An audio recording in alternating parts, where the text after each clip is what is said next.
Olá, está começando o programa Brasileiros Imóveis e hoje eu continuo meu bate-papo muito especial com o professor Mauro Roberto Ribeiro, especialista em segurança do trabalho, e também com o André Agra Cavalcante Costa, proprietário da Proceme, e vamos estar falando sobre exames admissionais e demissionais.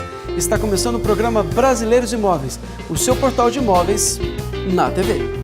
No canto superior direito da página inicial do site Brasileiros Imóveis, você tem a aba Blog. É só clicar e você terá acesso às entrevistas do programa Brasileiros Imóveis na TV Barretos e dicas importantes de profissionais de vários setores que vão te ajudar a estar melhor preparado para realizar bons negócios no mercado imobiliário. Você sabia que mais de 84 milhões dos brasileiros têm contato com a internet e cerca de 90% que buscam um imóvel residencial utilizam a web como ferramenta durante o processo de compra? O blog é sempre atualizado, por isso você fica bem informado sempre. Então, acesse www.brasileirosimóveis.com.br e clique no nosso blog.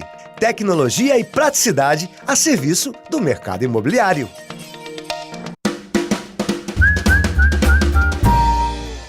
E eu continuo recebendo aqui no estúdio da Brasileiros Imóveis o senhor Mauro Roberto Mota Ribeiro, ele que é engenheiro eletricista, professor da Escola Técnica Rafael Brandão e especialista em segurança do trabalho.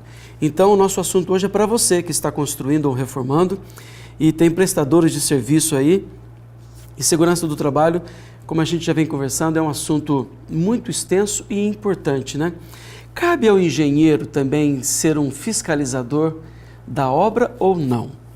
Sim, o engenheiro de segurança do trabalho, né, bem entendido, né, ou o próprio engenheiro. Ou engenheiro civil, que não é o da segurança. Então. Ele pode acompanhar, digo assim, ele pode estar com os olhos preparados para poder estar verificando isso no decorrer da obra.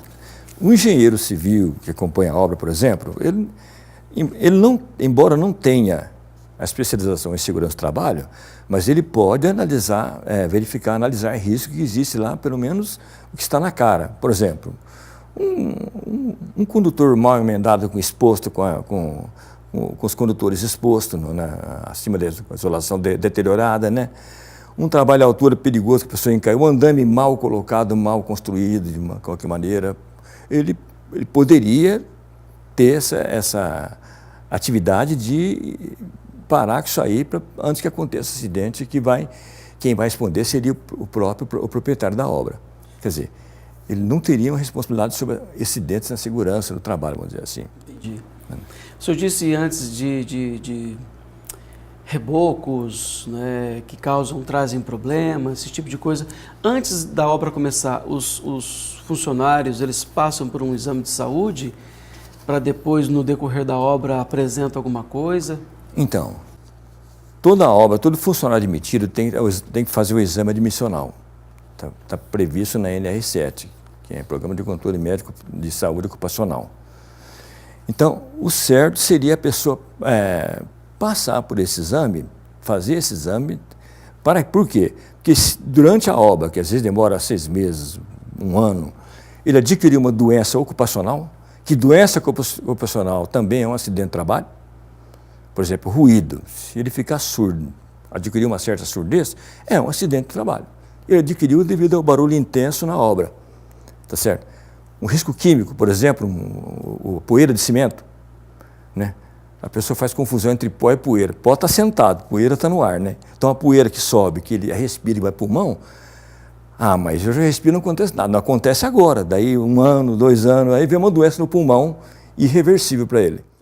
Agora tem uma pergunta interessante aqui, Mauro. Construções comuns com funcionários contratados por conta do proprietário também exigem itens de segurança do trabalho? Quem que vai falar o que tem que ser feito nessa situação? Ninguém? Isso é importantíssimo. Para alertar a população nesse sentido. As pessoas que contratam um construtor, um pedreiro, não vou dizer, pode ser bom construtor, não estou criticando o trabalho da pessoa. Contrata essa pessoa, que ela não tem só a experiência dela, são autônomos na vida, né? Pagam INSS como autônomo direitinho. ele entrou na sua casa, ele não está acostumado a usar nenhum equipamento de proteção. Os EPIs, nesse caso, passam Não, longe. passa longe dele.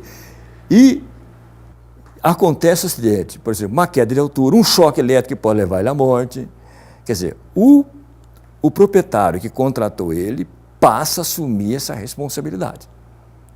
Ah, mas o INSS vai indenizar ele. O problema não é o INSS. O problema é se teve um acidente grave, pessoa, quer dizer, aí o trabalhador pode entrar.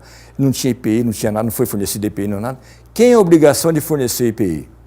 O empregador. O culpado, não é empregado. Ele sofre um choque elétrico ali, acontece algo muito ruim e o proprietário ainda é o culpado, né?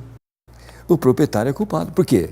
Porque ele não deu, por exemplo, ele tinha que trabalhar num lugar que é eletrificado, né? Ele não deu uma proteção, uma luva isolante para ele, algum equipamento que protegesse, que ele ficasse vulnerável a ser eletrocutado. No caso de moradores que já estão em prédios, já construídos, eles recebem algum treinamento por parte do Corpo de Bombeiros, eu não sei, de um outro órgão, em relação a algum tipo de acidente grave nesse prédio? Eles recebem isso? Então, a norma brasileira e as instruções técnicas do Corpo de Bombeiro prevê que todo esse prédio com morador de 3 andares, 2, 3 andares, deve ter uma brigada de incêndio, tá certo? Para serem instruídos, terem treinado em caso de uma evacuação, em caso de um incêndio, de um acidente mais grave, para evacuar, abandonar as instalações em ordem, sem que haja atropelo. Deveriam ter isso aí. Em cada unidade, unidade deveria ter, no andar, deveria ter um conjunto de extintor de incêndio para combate no início de incêndio, que é importante, né? E esse treinamento da brigada de incêndio, que é importantíssimo em caso de evacuação, de socorro às vítimas, deveria ter isso aí, sim, está previsto em norma isso aí. Muito bem, obrigado pelo nosso bate-papo de hoje. Lembrando que o senhor continua com a gente amanhã. A gente está falando sobre a importância da segurança do trabalho na construção civil. No próximo bloco eu tenho mais um entrevistado. Continua comigo, daqui a pouco eu volto. A Procemi possui uma estrutura ampla e moderna e equipe de médicos, engenheiros de segurança e técnicos de segurança do trabalho. Realiza exame admissional, demissional e exames complementares, todos feitos na Procemi, além de programas de segurança, treinamentos e outros serviços. E a Procemi já está pronta para orientar os empregadores no E-Social, o programa do governo federal que obriga empresas a unificar informações de seus funcionários. Procemi, em Barretos e Campinas.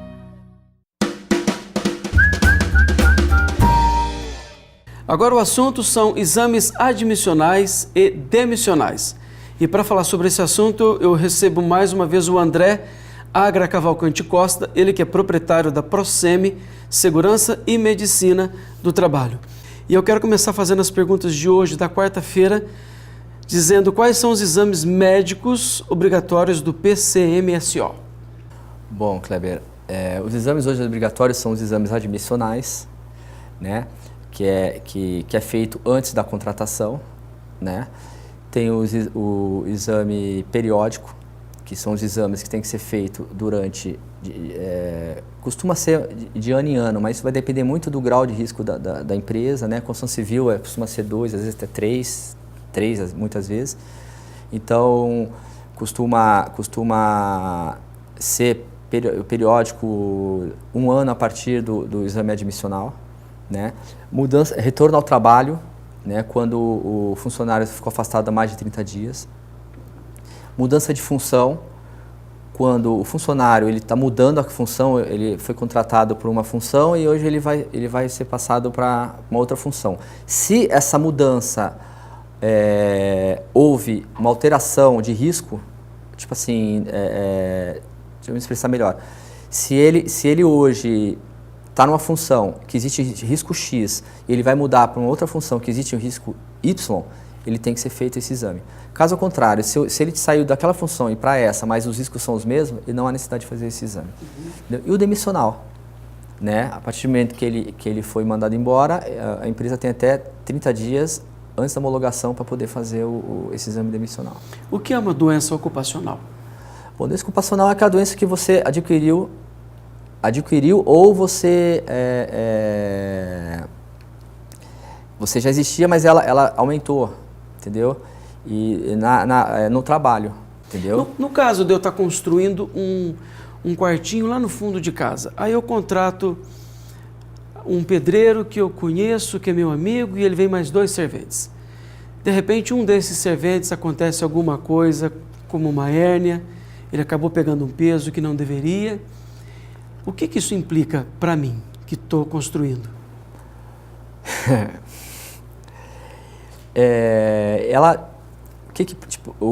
Aconteceu um problema com ele. Você não sabe se ele existia aquele problema, se ele tinha aquele problema. Eu não fiz os exames. Você não fez nada. E aí? Entendeu? Então, assim, ele pode, se ele alegar, falar que ele teve, entendeu? Aquela hérnia foi causada dentro da sua casa. Adquiriu ali na obra. Ali, entendeu? Ele vai atrás do direito dele. E aí?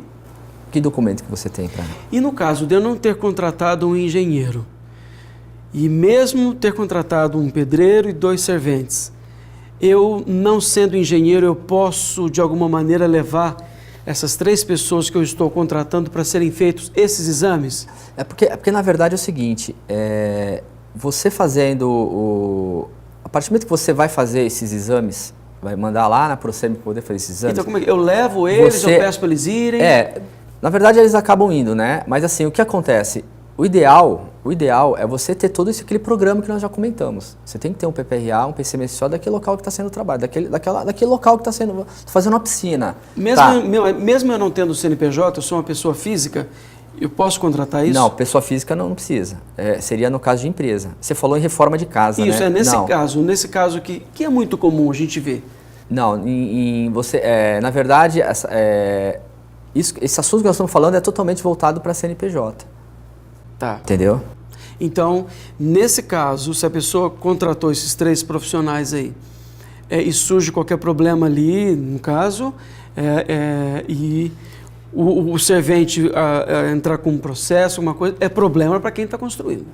Ele está construindo, sim. Ele machucou ali, entendeu? Então, quem que vai pagar minha cirurgia? Quem que vai, entendeu? Então, ele vai querer... Eu ainda quero continuar nessa pergunta, porque eu acho que é um caso muito comum que acontece.